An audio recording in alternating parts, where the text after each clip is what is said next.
प्रिय अवस्थी, आप सभी को नमस्कार करता हूं। तो हम पढ़ रहे थे भारतीय संविधान, और भारतीय संविधान में पिछले लेक्चर में हमने पढ़ा था कैबिनेट मिशन की संस्तुति के आधार पर 1945 का अंतरिम मंत्रिमंडल, साथ ही संविधान की कुछ खास बातें। आज हम पढ़ेंगे अनुसूचियां, यानी भारत के संविधान में, यानी इंडियन कॉन्स्टिट्यूशन में वर्णित जो शेड्यूल्स हैं, अनुसूचियां हैं, उनके बारे में। तो आइए पढ़ते हैं अनुसूचियां। तो देखिए भाई, थोड़ा सा परिश्रम करने की आवश्यकता है, गहराई से पढ़ने की आवश्यकता है, क्योंकि समय आप देख रहे हैं कि इस समय कैसा है। वैकेंसीज जो है, गवर्नमेंट जॉब्स की जो वैकेंसीज है बहुत कम आ रही हैं, और यानी बहुत सारे विभागों को प्राइवेट सेक्टर में दे दिया गया है, जिससे जो रोजगार सृजन है वो न्यून हो गया है। तो इस बात को दृष्टिगत रखते हुए थोड़ा सा हार्डवर्क करने की ज़रूरत है, लेबर करने की ज़रूरत है। तो आपका दिन मंगलमय हो, आपका भविष्य संवरे। आइए पढ़ते हैं अनुसूचियाँ।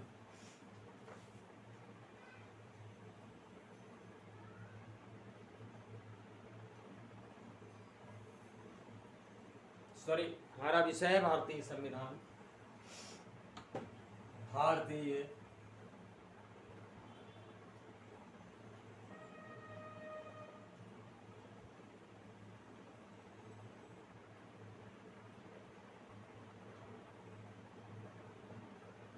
संविधान, ठीक है, भारतीय संविधान। और हमारा टॉपिक है संविधान की अनुसूचियाँ। संविधान की अनुसूचियाँ,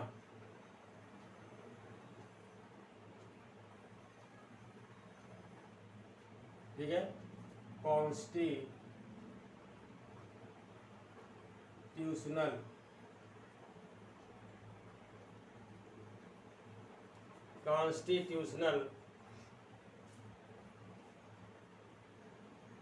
शेड्यूल्स,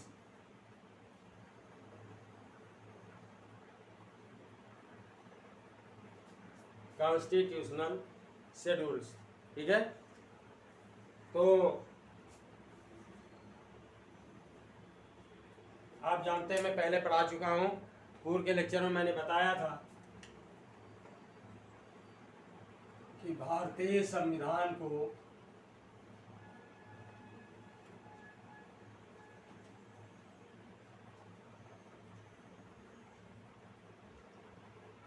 भारतीय संविधान अंगीकृत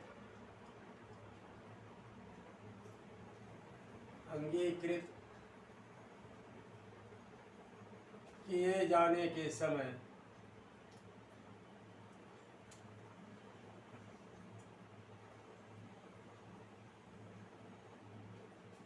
इसमें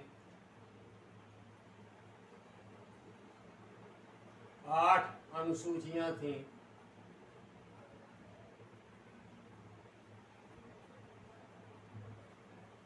8 अनुसूचियां थीं,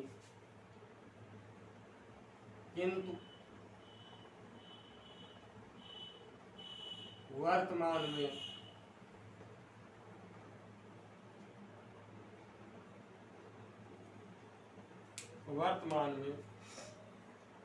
12 अनुसूचियां हैं। वर्तमान में 12 अनुसूचियां हैं।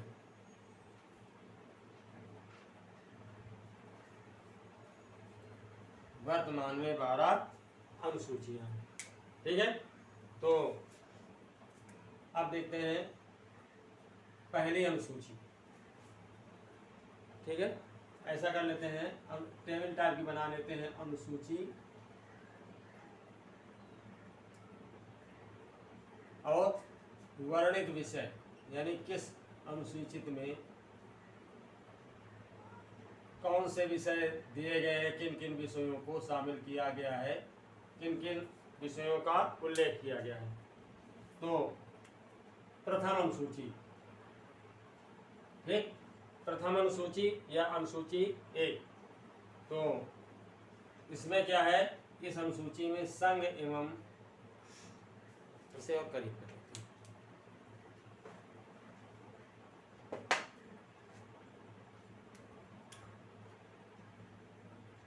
वर्णित विषय,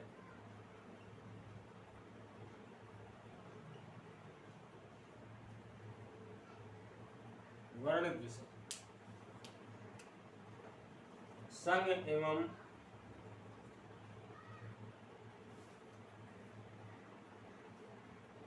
राज्य क्षेत्रों का वर्णन, राज्य क्षेत्रों का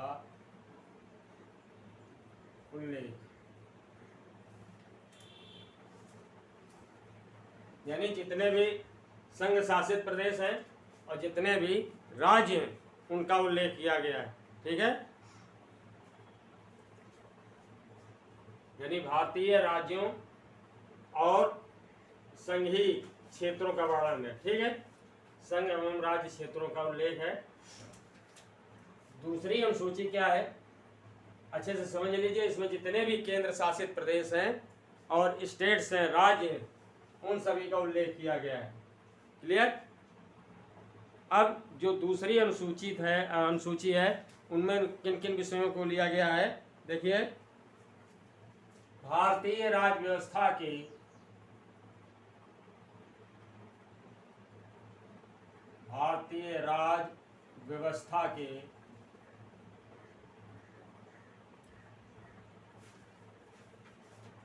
समस्त पदाधिकारियों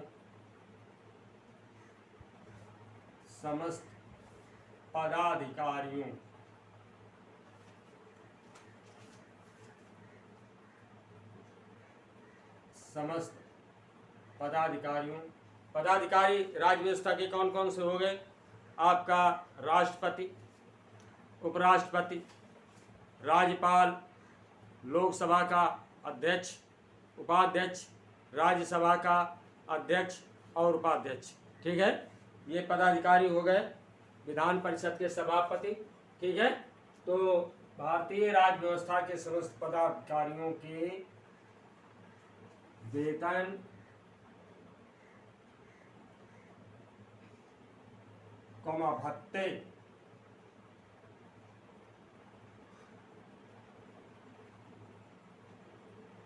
भत्ते और भारतीय राज्य व्यवस्था के समस्त पदाधिकारियों के वेतन, भत्ते और पेंशन का उल्लेख है, पेंशन का उल्लेख है। यानी राज्य व्यवस्था से जुड़े हुए जितने भी पदाधिकारी हैं, मैंने अभी आपको बताया कि राष्ट्रपति, उपराष्ट्रपति, ठीक है, राज्यों के राज्यपाल, ठीक है, विधानसभा, विधान परिषद के अध्यक्ष, उपाध्यक्ष, ठीक है, राज्यसभा के अध्यक्ष, उपाध्यक्ष, ठीक है, यानी सभापति, अध्यक्ष न कहकर उसी को हम सभापति कहते हैं, राज्यसभा का सभापति, ठीक है, उपसभापति या उपाध्यक्ष, तो इन सभी के वेतन और भत्तों का उल्लेख किया गया है। अब आइए तीसरी अनुसूची, तीसरी अनुसूची में क्या है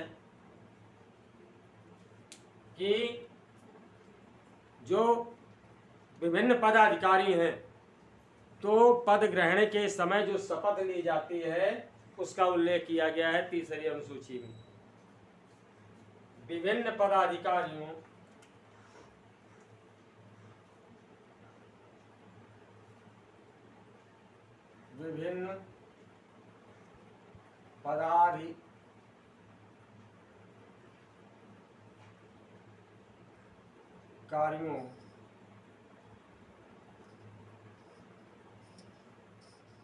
ठीक है, विभिन्न पदाधिकारियों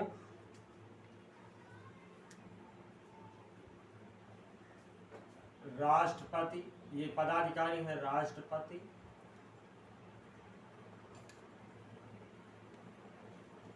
उपराष्ट्रपति,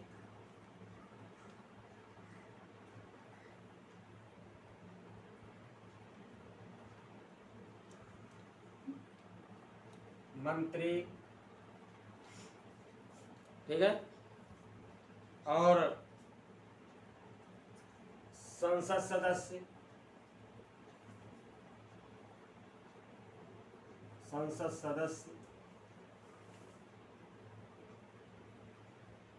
उच्चतम न्यायालय,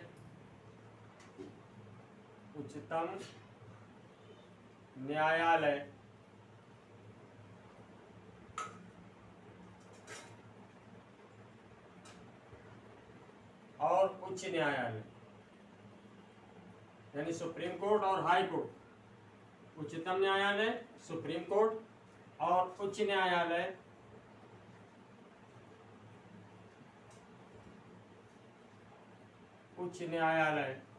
यानी हाई कोर्ट के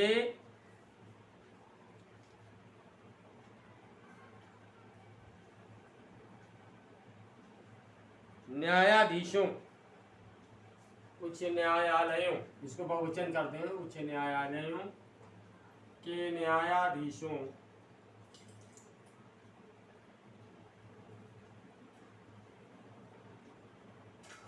द्वारा पद ग्रहण के समय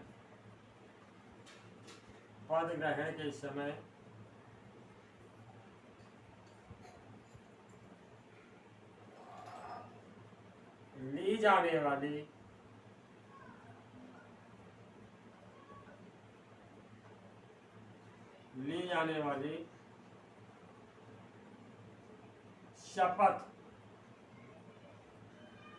जाने वाली शपथ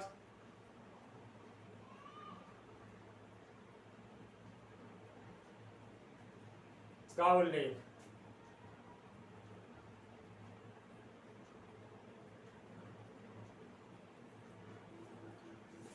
यानी ये जो विभिन्न पदाधिकारी हैं, तो जब अपना पद ग्रहण करते हैं, ये पदाधिकारी कौन कौन से देख लीजिए, राष्ट्रपति, उपराष्ट्रपति, मंत्री, सुप्रीम कोर्ट के जज और हाई कोर्ट के जजेज। जब ये शपथ ग्रहण करते हैं तो उस समय ली जाने वाली जो शपथ है उसका उल्लेख किया गया है कि पद ग्रहण के समय ये लोग जो है शपथ लेंगे। ठीक, इसका उल्लेख किया गया है, नोट कर लीजिए इसे। ये अनुसूची 3 हो गई। ठीक है, अब आते हैं अनुसूची 4।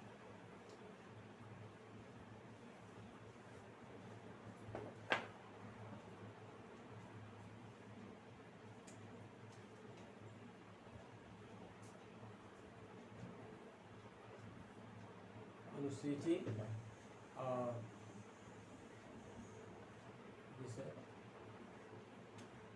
अनुसूची है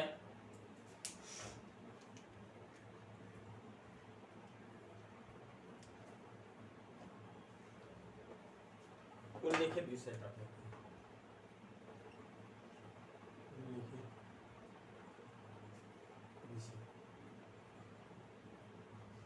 अब आते हैं अनुसूची 4। चौथी अनुसूची में क्या बताया गया है ये, तो चौथी अनुसूची में जो विभिन्न राज्य और संघीय क्षेत्र हैं, विभिन्न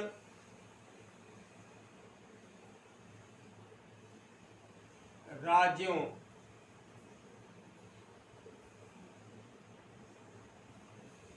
एवं संघीय क्षेत्रों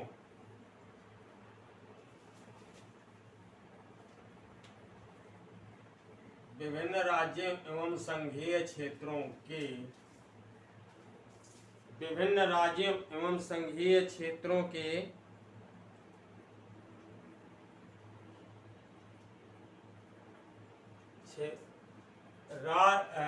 विभिन्न राज्यों एवं संघीय क्षेत्रों का राज्यसभा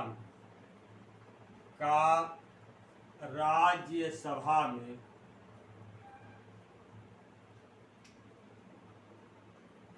प्रतिनिधित्व का उल्लेख प्रतिनिधित्व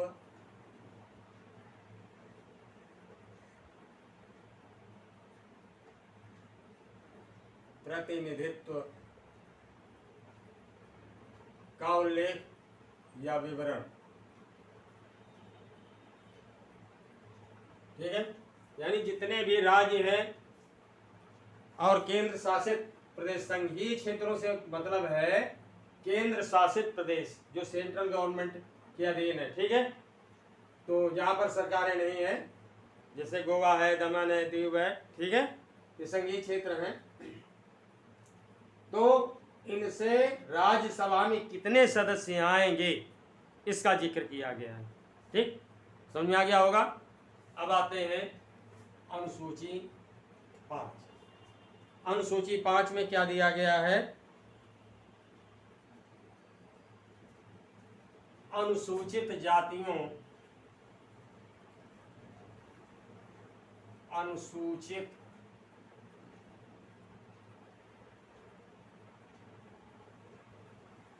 जातियों यानी SC, scheduled castes, scheduled caste. अच्छा, अब ये बहुत सारे लोग पूछते हैं अनुसूचित जातियां क्या होती हैं, समझ लीजिए थोड़ा सा। ऐसी जातियां जो समाज की मुख्य धारा से कटी रही, भारतीय वर्ण व्यवस्था के आधार पर जो समाज की मुख्य धारा है उससे कटी रही, जिनको बराबरी के कभी अधिकार नहीं मिले तो वो पिछड़ी रही।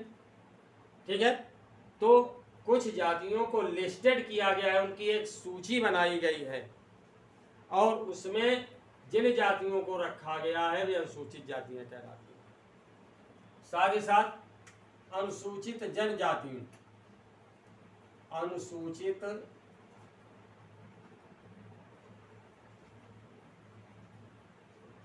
जनजातियों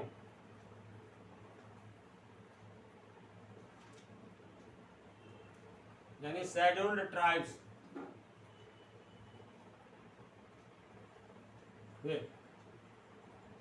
शेड्यूल्ड ट्राइब्स अनुसूचित जनजातियों के प्रशासन एवं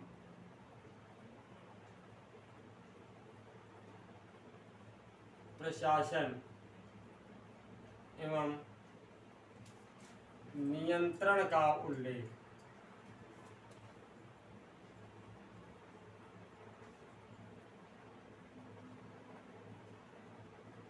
ठीक है, अनुसूचित जातियों, अनुसूचित जनजातियों के प्रशासन एवं नियंत्रण का उल्लेख। अब आते हैं 6वीं अनुसूची। 6वीं अनुसूची में क्या जिक्र किया गया है?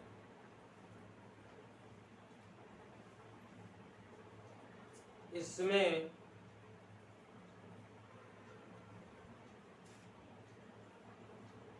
असम यानी असम, मेघालय,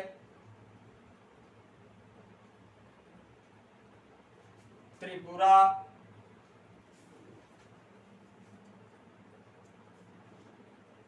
और मिजोरम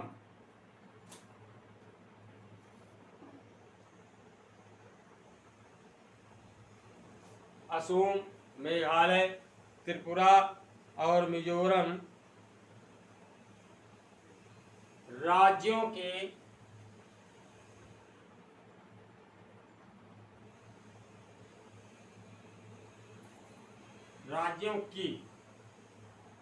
अनुसूचित जनजातियों, ये मोस्टली शेड्यूल्ड ट्राइब्स क्षेत्र हैं। ठीक है, अनुसूचित जनजातियों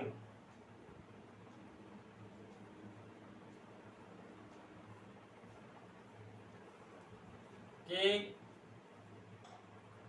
प्रशासन का उल्लेख, प्रशासन का उल्लेख।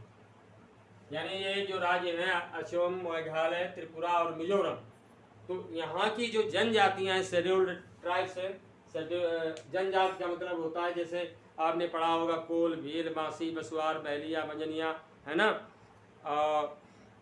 तो बंजारा, तो इस तरह से ये बहुत सारी जनजातियां हैं। तो जो असम में, मेघालय में, त्रिपुरा और मिजोरम जनजातियां हैं, उनके प्रशासन का उल्लेख किया गया है 6वीं अनुसूची में। नोट कर लीजिए।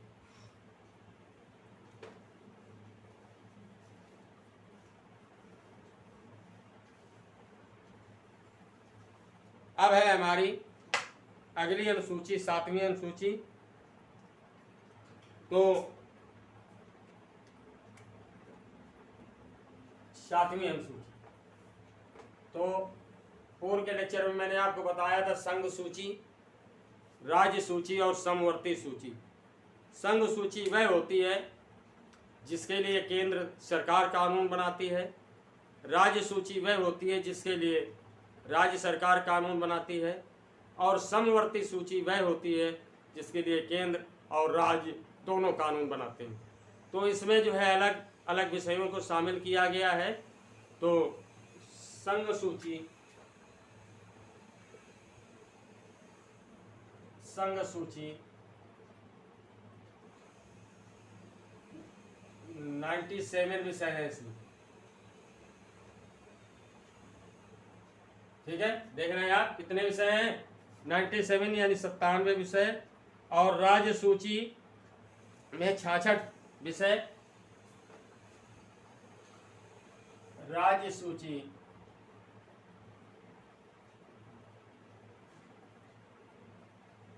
66 विषय, ठीक है। तथा समवर्ती सूची,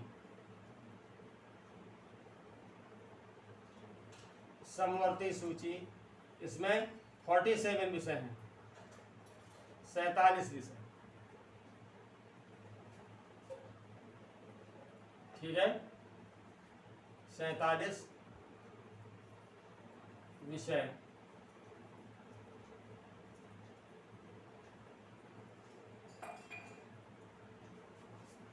संघ सूची 97 विषय, राज्य सूची 66 विषय तथा समवर्ती सूची 47 विषय का उल्लेख किया गया है, उल्लेख किया गया है।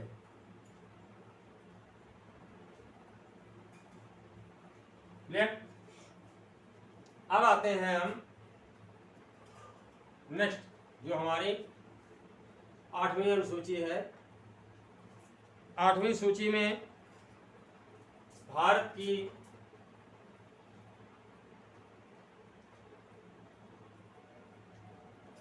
बाईस भाषाओं का उल्लेख किया गया है। 22 भाषाओं का उल्लेख किया गया है। अब इसमें देखिए 3-4 क्वेश्चन पूछे जाते हैं इससे। यहाँ से 3-4 क्वेश्चन ये बनते हैं कि संविधान को अंगीकृत किए जाने के समय या संविधान लागू होने के समय भारतीय भाषाओं की संख्या थी। 4 ऑप्शन दे दिए जाएंगे, ठीक है। फिर इसके बाद सवाल ये पूछा जाता है कि सिंधी को कब शामिल किया गया, डोगरी को कब शामिल किया गया, ठीक है। तो इस तरह से पूछा जाता है इसमें। तो 22 भाषाएं हैं इसमें। तो चाहो तो देख सकते हैं, असमिया पहला, असमिया, ये इसको बाद में हम बता देंगे, लिस्ट बनवा देंगे कौन कौन सी भाषाएं हैं। अभी केवल हम अनुसूची देख लेते हैं। ये जान लीजिए कि 22 भाषाओं का उल्लेख किया गया है, ठीक है। 9वीं अनुसूची, इन 22 भाषाओं के बारे में हम बता देंगे और पॉइंट में लिखवा भी देंगे, ये बता देंगे कि किस भाषा को कब शामिल किया गया, ठीक है, भारतीय संविधान की 8वीं अनुसूची की, ठीक है। तो अब 9वीं अनुसूची है हमारी। इसके द्वारा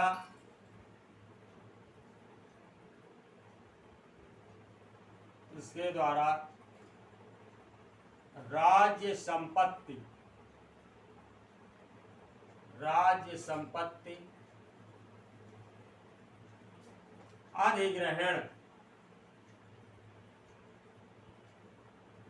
राज्य संपत्ति अधिग्रहण के विषयों का उल्लेख है।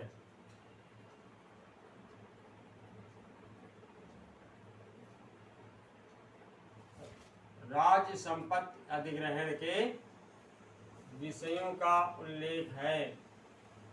और ये संपत्ति अधिग्रहण क्या होता है?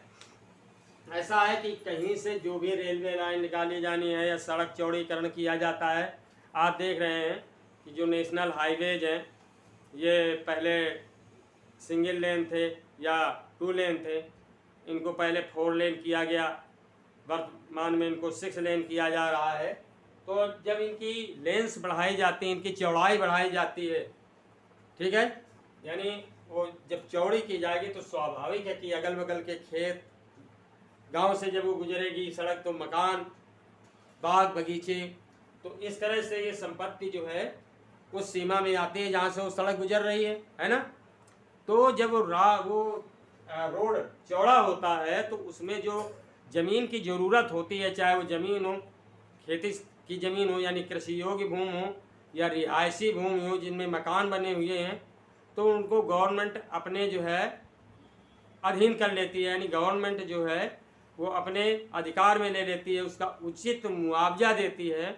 तो यदि कोई व्यक्ति ये मुकदमा कर दे कि हमारी व्यक्तिगत संपत्ति है, हम इसे जो है नहीं छोड़ सकते, तो सरकार इस अनुसूची के तहत यानी नवी अनुसूची के तहत उसे जो है ग्रहण ही करेगी। समझ में आया?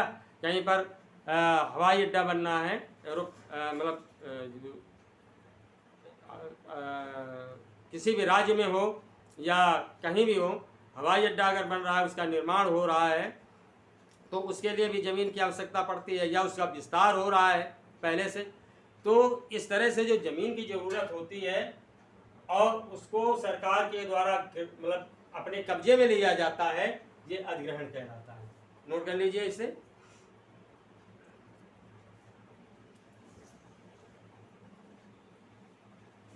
ये हो गई नवी अनुसूची की बात। अब आते हैं 10वीं अनुसूची। 10वीं अनुसूची में क्या है?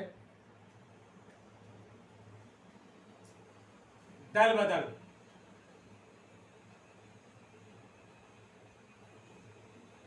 दल बदल संबंधी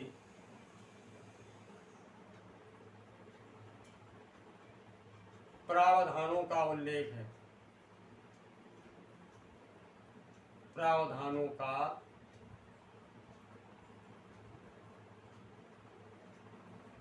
उल्लेख। भाई आप देख रहे हैं कि हमारे राजनीति में बहुत सारे दल हैं, कुछ प्रादेशिक स्तर के हैं, कुछ राष्ट्रीय स्तर के, ठीक है। तो ये जो प्रादेशिक और राष्ट्रीय स्तर के दल हैं, चुनाव के बाद कई बार ऐसा होता है कि अपने स्वार्थ की प्रतिपूर्ति के लिए जो इन दलों के सदस्य होते हैं, ठीक है, चाहे वो लोकसभा में सम्मिलित हों या विधानसभा में सम्मिलित हों, तो वो अपने स्वार्थ की प्रतिपूर्ति के लिए दल छोड़ देते हैं। इससे क्या है कि अराजकता की स्थिति उत्पन्न होती है। कई बार ऐसा होता है कि पुनः चुनाव कराने की जरूरत पड़ जाती है। तो इससे बचने के लिए इन प्रावधानों का उल्लेख किया गया है कि कितने सांसद या विधायक एक बार में कम से कम टूटने चाहिए, यानी कितने अलग होने चाहिए, यदि इतने अलग होते हैं तो उसे नए दल की मान्यता कैसे दी जाएगी। इन सारी चीज़ों का उल्लेख किया गया है 10वीं अनुसूची में। आइए अब 11वीं अनुसूची।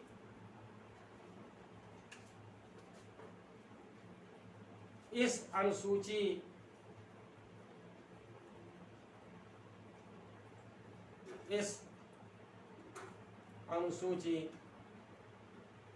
के आधार पर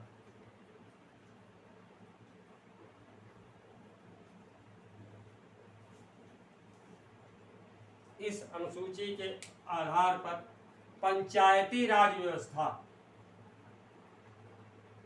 पंचायती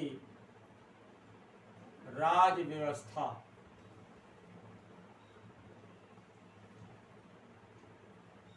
पंचायती राज व्यवस्था को कानूनी अधिकार दिया गया, को कानूनी अधिकार प्रदान किया गया। अनुच्छेद 40 में इसका वर्णन किया गया है। ठीक है, इसकी शुरुआत जो है JL नेहरू के द्वारा की गई थी। तो पंचायती राज व्यवस्था को जो है कानूनी अधिकार प्रदान किया गया। आप देखते हैं कि इस समय जो है प्रधानों के चुनाव होते हैं। पंचायती राज व्यवस्था का मतलब ये है कि ग्रामीण अंचल में आप जो देखते हैं कि प्रधान और ग्राम सभा के सदस्य, सरपंच, BDC सदस्य, है ना, साथ ही साथ जो आपकी ये जिला पंचायत परिषद होती है। ठीक है,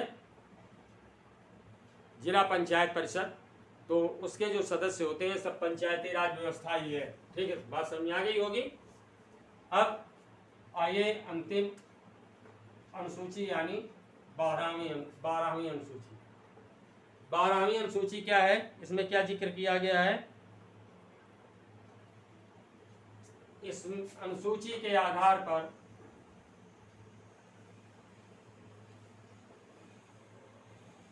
इस अनुसूची के आधार पर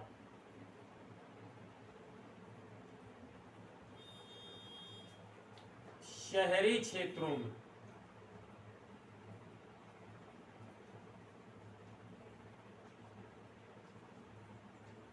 ठीक है, यानी अर्बन एरियाज में, शहरी क्षेत्रों में स्थानीय स्वशासन की संस्थाओं का, स्थानीय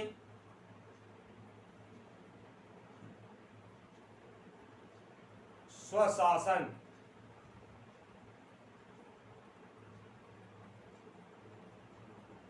की संस्थाओं का उल्लेख है।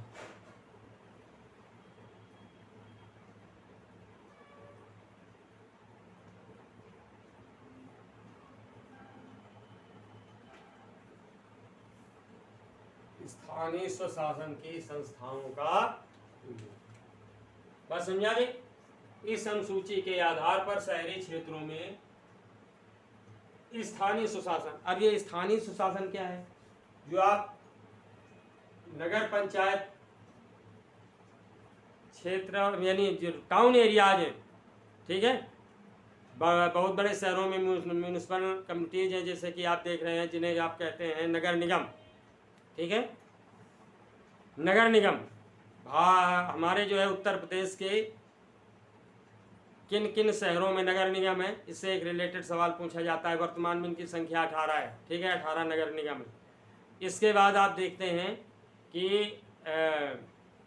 नगर पंचायत और नगर पंचायत परिषद, ठीक है, तो इनका उल्लेख है, यानी इनके द्वारा किस प्रकार से प्रशासन चलाया जाएगा शहरी क्षेत्रों में।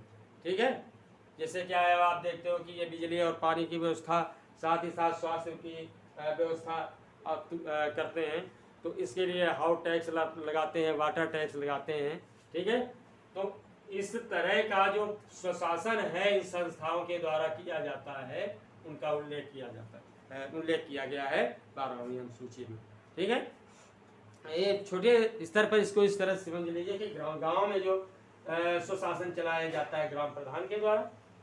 ठीक है, और इसके बाद जो है जो आपके शहर हैं, तो वो उनमें जो शासन चलाया जाता है नगर अध्यक्ष के द्वारा। बात समझ में आ गई? नगर अध्यक्ष के द्वारा। और शहर यानी जो बड़े शहर हैं, जैसे कानपुर है, आगरा है, बरेली है, मेरठ है, वाराणसी है, प्रयागराज है, तो यहाँ पर जो शासन चलाया जाता है वो होता है मेयर के द्वारा। ठीक, यही नगर अध्यक्ष ही मेयर कहलाता है। तो इस प्रकार ये 12 अनुसूचियाँ हो गई हैं। अब ये 12 अनुसूचियाँ जो है समझ में आ गई होंगी। देखिए, इनसे रिलेटेड क्वेश्चन पूछे जाते हैं। तो और इन संविधाओं का उल्लेख के साथ ही साथ इन्हें संवैधानिक अधिकार प्राप्त है। साथ ही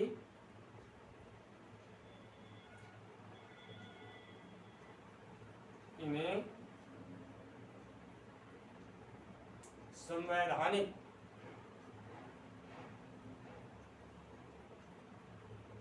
दर्जा प्राप्त है, दर्जा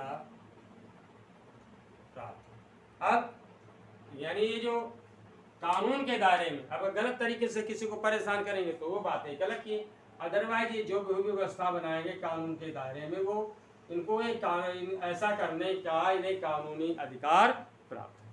तो ये हुई 12वीं अनुसूची। उम्मीद करता हूँ कि अच्छे से समझ में आ गया होगा, और अगर किसी भी तरह की कोई प्रॉब्लम है तो प्लीज़ कमेंट करके पूछिए, ठीक है। तो नेक्स्ट लेक्चर में मैं फिर आपके सामने उपस्थित होऊंगा, तब तक के लिए नमस्कार।